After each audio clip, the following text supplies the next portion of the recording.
యాక్టర్గా కూడా కనిపించబోతున్నారు. వీఆర్ సో హ్యాపీ అండ్ చాలా ఇయర్స్ అయిపోయింది మిమ్మల్ని స్క్రీన్ మీద చూసి and so happy to see you here sir.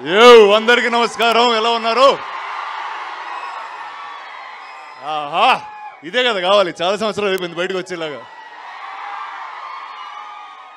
So కాంతా ఏంటి చెప్పు, ఏదో అంటున్నావు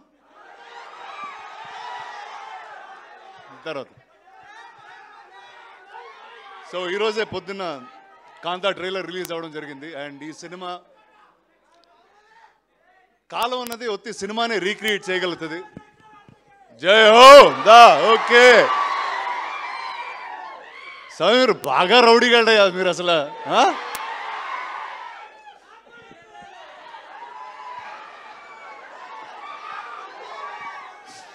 అరే ఒక్క నిమిషం మాట్లాడినరా?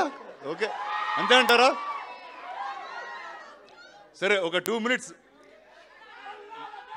నేను చిన్నప్పుడు మెడ్రాస్ నుంచి హైదరాబాద్కి వచ్చినప్పుడు ఇక్కడ సినిమా ఇండస్ట్రీ లేదు, స్టూడియోలు లేవు, ఏమి లేవు, రాళ్ళు రప్పల మధ్యన వచ్చాం మేము. యాక్చువల్లీ ఏంట్రా మత్తులో మాట్లాడలేదురా, మామూలుగా మాట్లాడుతున్నాను రా రే. ఏదో చిన్ననాటి జ్ఞాపకాలు ఏదో చెప్పుకుంటున్నాను. చెప్పుకోని ఎవరా నన్ను?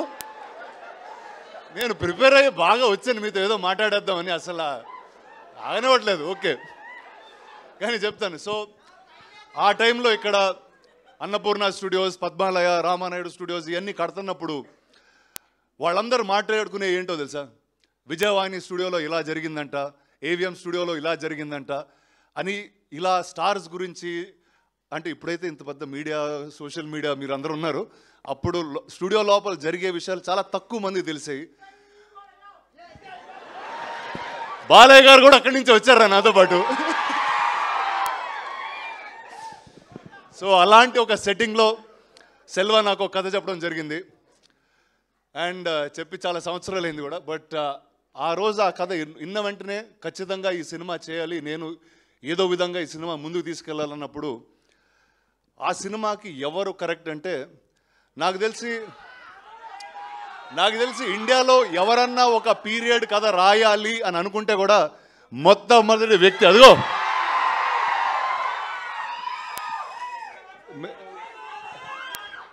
కాదు. నాకు మేము టైటిల్ పెట్టక ముందు వేరే వాళ్ళ కథ అది చెప్తున్నప్పుడు, సార్ రెట్రో కింగ్ సార్ అతను కరెక్ట్గా ఉంటారన్నారు.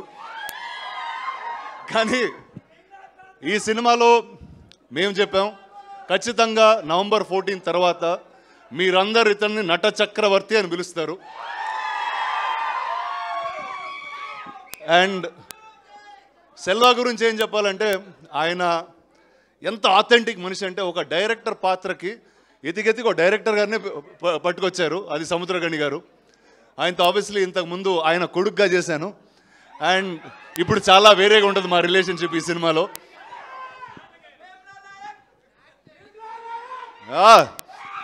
సో తర్వాత ఈ సినిమాలో ఒక కొత్త నటి కావాలి అన్నప్పుడు ఇందాక మేడం చెప్తున్నారు 100. నేను బాగున్నాను రా సలా. సో సెల్వా ఆల్మోస్ట్ ఒక 100 పైగా ఆడిషన్లు, వీడియోలు, వేరే అమ్మాయిల ఫోటోలు పంపించేవాడు. అరే ఊరుకోరా, ఇప్పుడే పెళ్ళైందిరా, అలా ఫోన్లో అమ్మాయిల ఫోటోలు వేసుకుని తిరగకూడదు నేను అన్నా. బట్ అది మొత్తం అయిన తర్వాత ఇలాంటి సముద్రకణి గారు, దుల్కర్ లాంటి నటుల మధ్య నిలబడడానికి అసలు మామూలుగానే జంకుతాం. నేనేదో హైట్ బేస్ వాయిస్ వేసుకుని లాగేస్తూ ఉంటాను కానీ, బట్ వాళ్ళిద్దరి మధ్యన అద్భుతంగా నుంచుంది భాగ్యశ్రీ. ఇందాక చెప్పినట్టు first madam sir correct. So ఆ మేడంని ఫస్ట్ పట్టింది మేమే, కానీ